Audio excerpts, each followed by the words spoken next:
tonight is he is now in the courts trying to end the Affordable Care Act, which will throw at least 20 million people off the health insurance that they now have. And he says tonight, we have a plan. He's been president for almost 4 years. Where is the plan other than throwing people off the health care they had and doing away with pre-existing conditions? And in terms of prescription drugs, of course we pay by far the highest prices in the world for prescription drugs. Pharmaceutical industry is a bunch of crooks. But all that Trump has done is come up with some bogus executive orders that will do absolutely nothing. He does not have the guts to take on the pharmaceutical industry, something that if the Democrats gain control of the United States Senate, which I hope very much happens, I'm going to be chairman of the subcommittee on health. Trust me, we will take on those crooks in the pharmaceutical industry. Speaking of cowardice, I mean, I don't know if anything surprises any of us anymore, but I wonder if you were surprised when specifically asked if he would denounce white supremacists, that the president dodged it and did not do that. I mean, that I guess it's hard to be shocked anymore, but that was shocking to me. I felt like he just left that sentence uncompleted. Look, and it doesn't give me, honestly, any pleasure to say this. You have a president who is, in fact, a racist, and he has been using race for a very, very long time in trying to divide the American people up. And he is not only a racist, he is a xenophobe. God knows the kinds of ugly attacks he has made on the Latino community. He is a religious bigot. And this is who we have as President of the United States right now. And that is why, people say, well, Bernie, why are you supporting Joe Biden? You disagree with him on health care, you disagree with him on that issue. And the answer is that it is absolutely imperative that we get rid of the most dangerous president in the history of the United States of America. This is a guy who continues to say he may not lose office. You want to be shocked, Jimmy?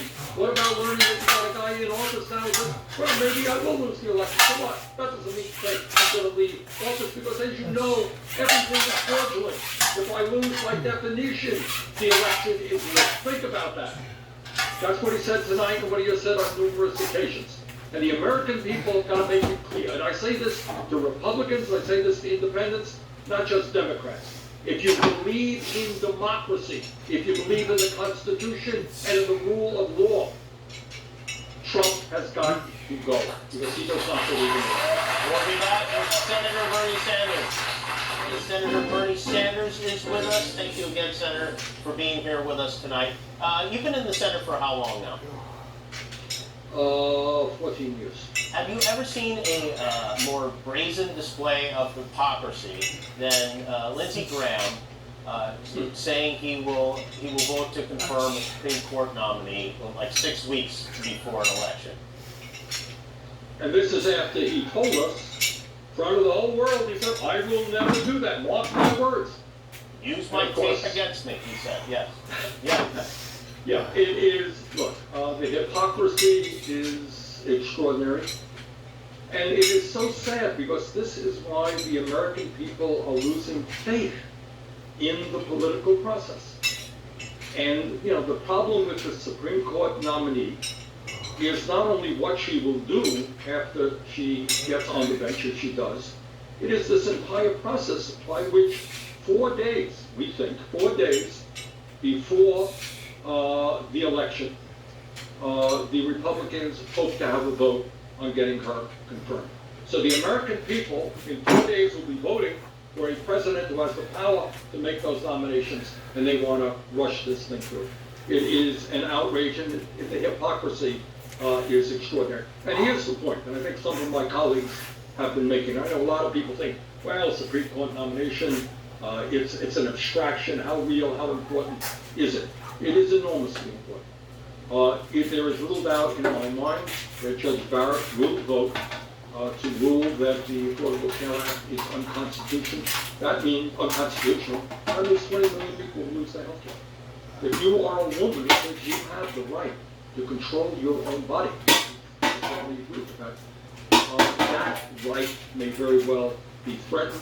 If you're a worker who thinks you have certain rights on the job, those rights may well be taken away as well. So it's a big deal, and it concerns me. If the Democrats win the Senate, would you support adding more justices to tip the scales back? Well, let me say this. Chuck Schumer, the Democratic leader, said all options are on the table, and I agree with him. But this is what I believe absolutely. I think at a time when so many people have lost faith in the political process, which is why Trump does as well, because people say, nobody really cares about me. Democrats don't care about me. Republicans don't care about me. Rich getting richer. I'm getting poorer. My kid can't afford to go to college. I don't have any health care. I can't afford housing. Who cares about me? I'm just an average working step. If the Democrats do not come up with an agenda, and I'm going to work as hard as I can in the first 100 days, greatly expanding health care to make it clear that health care is a human right benefit, raising that minimum wage to at least $15 an hour, making sure that women get equal pay for equal work, creating millions of jobs by dealing with climate change and transforming our energy system, making college available to all kids so that they don't have to leave school deeply in debt. If we cannot stand up for the working families of this country, who are right now struggling so hard, people are trying to put food on the table, trying to feed their kids, trying to not get evicted from their homes. If we can't stand up for those people and take on the powerful special interests, then, the Democratic Party will have me to contend with. Speaking of the special interests, Senator, I make a lot of money. I make millions of dollars. I pay about half of that in taxes. I don't understand how it's possible that Donald Trump gets away with paying $750 and less in taxes.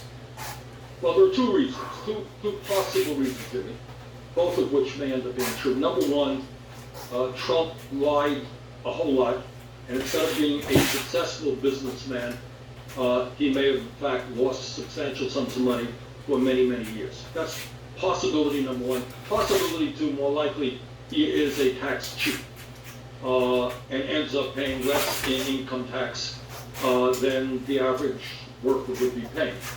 Tonight, Trump denied the charge. The New York Times said, got a detail on Jose, paid $750 for the last 2 years. He said, no, I paid millions of dollars. Well, Mr. Trump, if you paid millions of dollars, you can help us all understand that.